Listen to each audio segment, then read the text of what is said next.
When an Italian guy went to repair his toilet, he unearthed an ancient underground complex.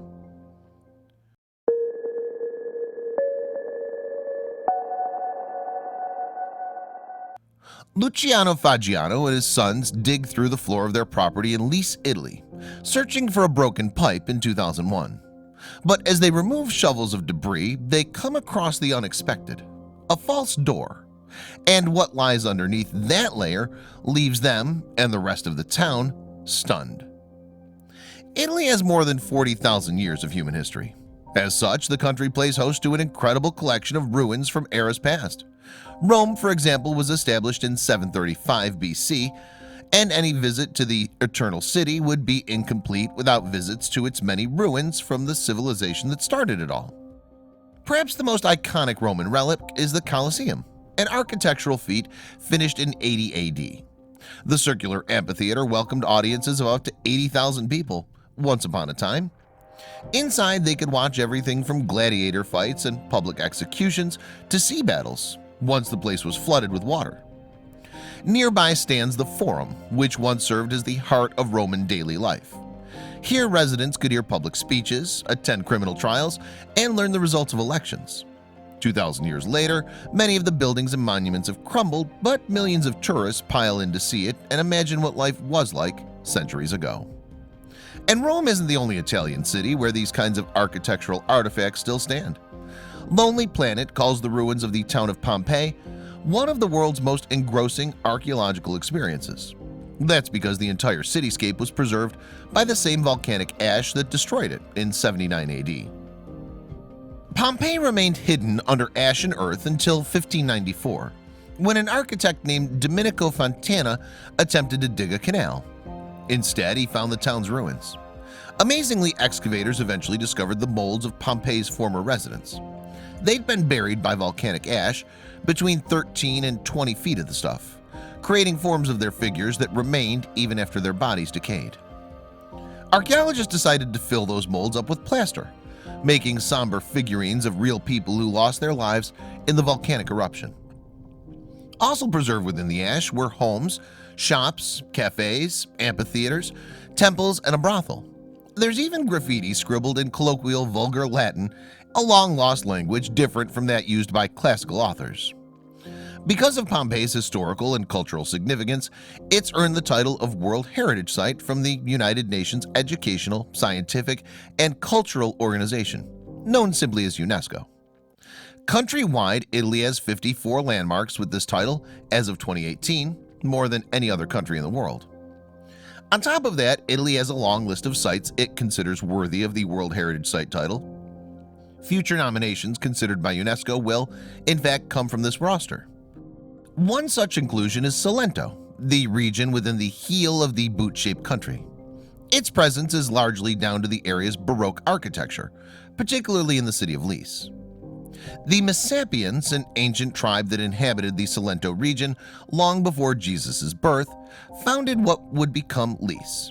As such, the city has far more than 2,000 years worth of history within its confines, according to the New York Times. Lecce was once a critical crossroads in the Mediterranean, coveted by invaders from Greeks to Romans to Normans to Lombards. In the midst of all the territorial commotion, Lecce's architecture flourished. By the 17th century, ornate Baroque-style buildings began appearing throughout the city. It's because of these embellished structures that the town earned its name, the Florence of the South, after the Tuscan destination, also famed for its architecture. Nowadays, Lecce doesn't possess the same geographical prominence it once held. It's still the capital of the province, though, and important to the region. Plus, there are nearly 100,000 residents who partake in the city's main industries. For one thing, they export a type of limestone known as Lecce stone, known to be soft and malleable, thus great for sculpting. The land provides Lecce with an agricultural business too. In true Italian style, it counts wine and olive oil as some of the most important goods it produces. Additionally, the city has a large ceramics industry and also houses the largest medical facility in the region. But Lecce resident Luciano Faggiano had no interest in any of these professional pursuits. Instead, the 60-year-old had purchased a building on the Via Ascano Grande with his one mission in mind. He wanted to turn the lower level into a restaurant. Meanwhile, he, along with his wife, Anna Maria Sano, and 12-year-old son, David, would live in the upper levels. Fagiano had two other sons who had already left the nest. The eldest, Marco, had moved to Rome to study film. His middle son, Andrea, also moved out to go to college. When it came time to turn the ground floor of his building into a restaurant, though, their dad asked both of them to come home. The project would be more than just an aesthetic renovation, though. Fagiano, it seems, had discovered a problem with his newly acquired property. Although it appeared to have been updated with brand new central heating and the crisp white paint on the walls, the father of three discovered that the toilet didn't work. The last thing any restaurateur wants is backed up sewage making its way into their eatery. So Fagiano got to work. He enlisted his son's help to dig a trench, find the pipe, and figure out the problem. He assumed the project would take them a very short period of time to complete.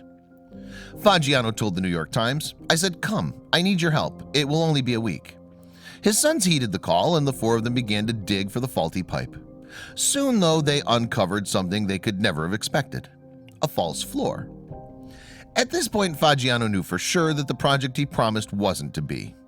The dig at his new property would take much longer than 7 days.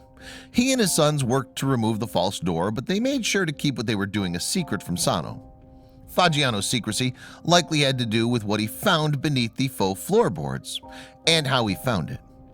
With the initial layer out of the way, he and his sons discovered another level covered in medieval stone. And that was just the first of the historical finds they made beneath the family home. The medieval flooring gave way to a tomb built by the Messapians, a civilization who, as previously mentioned, preceded the birth of Jesus.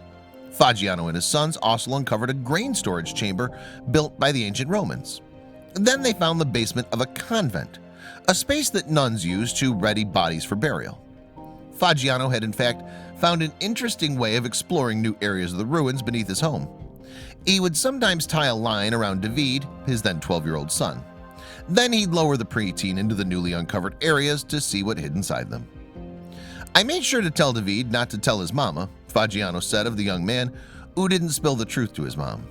Instead, Sano found out on her own after noticing a spike in laundry around the house.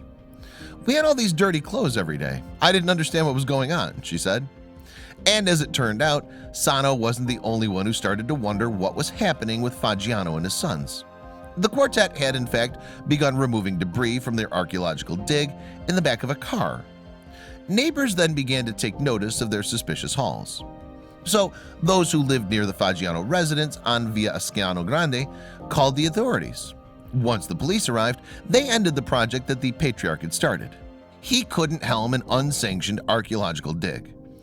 Of course, he then retorted that he had just wanted to find and repair a broken pipe. It took a year for Fagiano to get the green light to resume his construction project. The authorities' go-ahead, though, came with one caveat. In order to continue, he had to perform his work under the supervision of heritage officials. He agreed, got back to work, and continued finding treasures from civilizations past.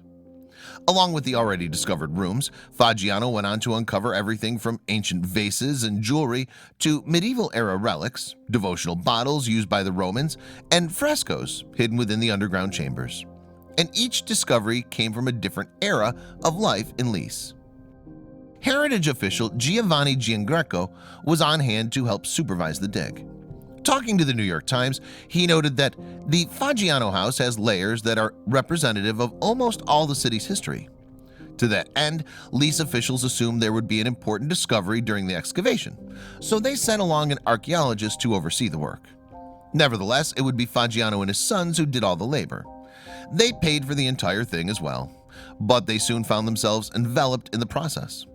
The patriarch, for one, did a wealth of research to better understand the eras represented in the ruins beneath his home. Fagiano clearly felt enraptured by his unexpected archaeological dig. His older sons, however, found it to be a disruption in the lives they had left for what was supposed to be a week. Andrea chuckled as he told the New York Times, "We were kind of forced to do it. I was going to university, but then I would go home and excavate. Marco came home as well." Eventually, though, even Fagiano grew tired of the work before him. He'd begun the project just to fix a faulty plumbing system after all. And of course, he still had dreams of opening his restaurant. "I was still digging to find my pipe. Every day we'd find new artifacts," he said. After years of hard work, the younger Faggianos did move on from the project. Andrea even relocated to London. Luckily, their father had the rest of his property to earn him an income while he excavated. He rented the upstairs floor and raked in money from other properties he owned. Faggiano admittedly lost steam too. At one point I couldn't take it anymore. I bought cinder blocks and was going to cover it up and pretend it had never happened. I don't wish it on anyone, he said. But city officials pushed him to keep excavating, and his architect said he'd be better off without the sludge beneath the future restaurant's bathroom. Interestingly enough, Faggiano would eventually decide to put his restaurant project on hold indefinitely. The building instead became Museum Faggiano, an independent archive displaying the patriarch's finds, okayed by city government. Today it remains Lecce's top-rated museum, as selected by the Lonely Planet guides. Inside, guests descend on winding spiral staircases to examine every space excavated by Faggiano and his sons. No longer are explorers lowered into the space by rope, as 12-year-old David once was. Instead, bright lighting and glass flooring give them a clear look at the building's many layers and historical details. Also inside the archive, guests will find the museum's docent, Rosa Anna Romano. Her husband, an amateur in the study of caves, noticed some suspicious holes in the ground while visiting the coast near Lecce.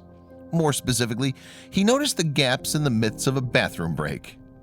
The holes ended up leading Romano's husband and other speleologists to discover the Grotto of Cervi, the natural cave houses pictographs from the Neolithic era, which occurred roughly 12,000 years ago at the end of the Stone Age.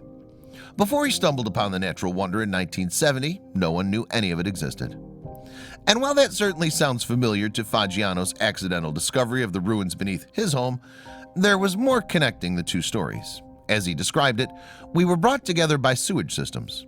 To that end, the patriarch did eventually find the pipe that started it all too. It took several years for Faggiano to locate the pipe in question, and it was indeed broken, just as he originally thought. However, the dream of turning the home into a restaurant had since dissipated. Instead, he bought a new property to transform into an eatery. His initial investment would remain a museum. Although Faggiano's story seems to be out of the ordinary, Italy's lengthy history has made this sort of occurrence normal for architects and archaeologists the country over. Lecce-based historian Mario DeMarco said, "Each population came and left a trace. So if you ever begin a construction project in Italy, be prepared." As city council member Severo Martini concluded, "Whenever you dig a hole, centuries of history come out."